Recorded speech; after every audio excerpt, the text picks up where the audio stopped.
దూరం అయిపోతావు. దేవునికి స్తోత్రం చెప్పండి. హల్లెలూయా. అతను కూడా గర్వపడ్డాడు, అతను కూడా విమర్శించాడు. మా ఊర్లో లేవా, మా దేశంలో లేవా, మాకు లేవా నదులు, ఇక్కడే వచ్చి మునగాల. గర్వం ఏం చేస్తుందంటే మనిషిని పతనావస్థ స్థితిలోకి తీసుకెళ్ళిపోద్ది. లూసిఫర్ అద్భుతముగా సంగీతాన్ని వాయిద్యాలను వాయించేవాడు, ఆరాధన చేసేవాడు దేవునికి. లూసిఫర్ని దేవుడు ఎంతగానో ప్రేమించి బంగారముతోనూ రత్నములతోనూ ముత్యములతోనూ పొదిగాడంట. ఆ దేవదూతని పొదిగాడంట, చక్కగా అలంకరించాడంట.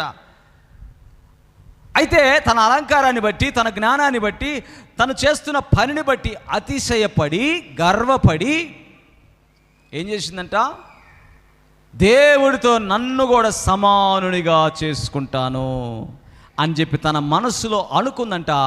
వెంటనే దేవుడు ఆ విషయాన్ని గ్రహించి ఆకాశము నుండి ఆ లూసిఫర్ని పడద్రోస్తే కిందకొచ్చి పడిపోయాడంట. దేవునికి స్తోత్రం చెప్పండి గట్టిగా, హల్లెలూయా.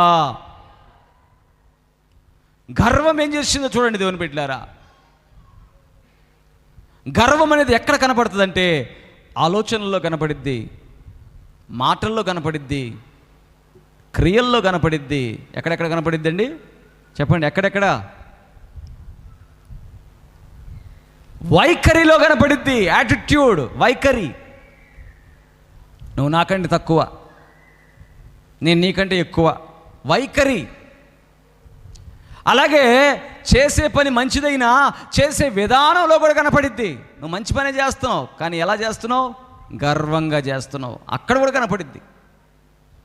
అంటే గర్వం అనేది ఎన్ని చోట్ల కనపడింది? ఆలోచనల్లో గర్వం, మాటల్లో గర్వం, క్రియల్లో గర్వం, వైఖరిలో గర్వం, దేవుని బిడ్డలారా విధానంలో గర్వం. ఇన్ని గర్వాలు మనిషిని పతనం చేసేసి దేవుడికి దూరం చేసేస్తాయి. ఒకవేళ ఈ 5 సంబంధించినటువంటి విధానాల్లో నీవుంటే దేవుడి దగ్గర పశ్చాత్తాపడాలి. దేవునికి స్తోత్రం చెప్పండి, హల్లెలూయా. ఈ నయమానికి ఏ విషయంలో గర్వం వచ్చింది? ఇతని ఆలోచనలో గర్వం వచ్చింది, ఇతని మాటల్లో గర్వం వచ్చింది, ఇతని క్రియల్లో గర్వం వచ్చింది, ఇతని యొక్క వైఖరిలో గర్వం వచ్చింది, ఇతని విధానంలో కూడా గర్వం వచ్చింది. ఎన్ని చెప్పాను? 5. ఏమేంటి అవి? నేనేంటి, సిరియా దేశానికి సైన్యాధ్యక్షుని ఏంటి ఆలోచించాడు. ఆలోచనల్లో, మాటల్లో వచ్చినాయి. నేనేమో దైవజనుడు చేయి పెట్టి అలాగా నా మీద చేయి పెట్టి ప్రార్థన చేస్తాడు అనుకున్నాను. మాటల్లో గర్వం వచ్చేసింది. మా దేశంలో లేవా ఆ నదులు అన్నప్పుడు ఆ క్రియలు